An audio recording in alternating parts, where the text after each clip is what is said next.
We are in the thick of it when it comes to making plans for Medicare. The annual enrollment period is underway now. What does that mean to you, and how do you make the most of it? The team at Medical Reimbursement and Management Services have been great about helping us sort through all the details. President Stephen Butis and Retirement Planning Director Beth Engel are back with the scissors that you're going to need to cut through all the red tape. Welcome back, guys. Thank you. It's good to be back. Beth, I'll start with you. This open enrollment period, what does that mean to folks?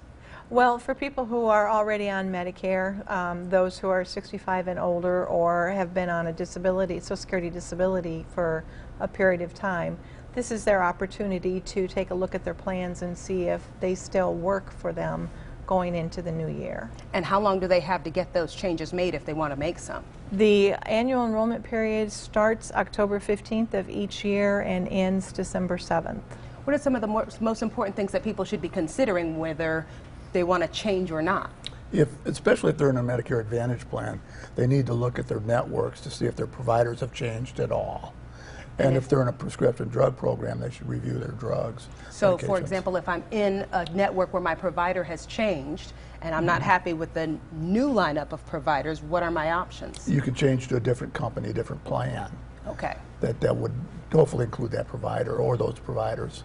Now, in even just this much conversation, the wheels are spinning in my brain. That's already a lot of information to take in. Right. What's step one for somebody in this process? I really think it's to talk to somebody who's qualified to help them, number one. What information would they need if they're coming to you for that? We're looking for networks. Number one's a network, because we want people to be able to keep their doctor. They're familiar with them. Their doctor's going to help guide their care. That's number one.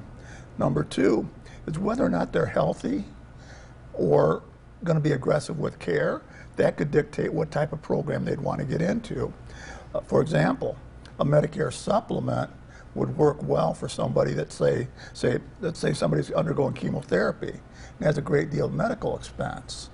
The supplement could pick up all of the co-pays not paid by Medicare for covered expenses. Okay, that would be what we would prefer they'd be in then. Or if somebody's going to Mayo Clinic or Barnes, a specialty clinic, we want to know that so that we can guide them towards, in that case, a supplement. There really is a lot of red tape, but it's going to come down to the individual and their particular health needs. Yeah, it's not what your cousin has or what your brother has. It's how you treat yourself. And Medicare Advantage plans are great. They offer some unique opportunities for people. They offer a low premium plan. They're a lot like group insurance. Let's just look at it like group insurance. So as somebody has a group, they have a network. You go to the network providers.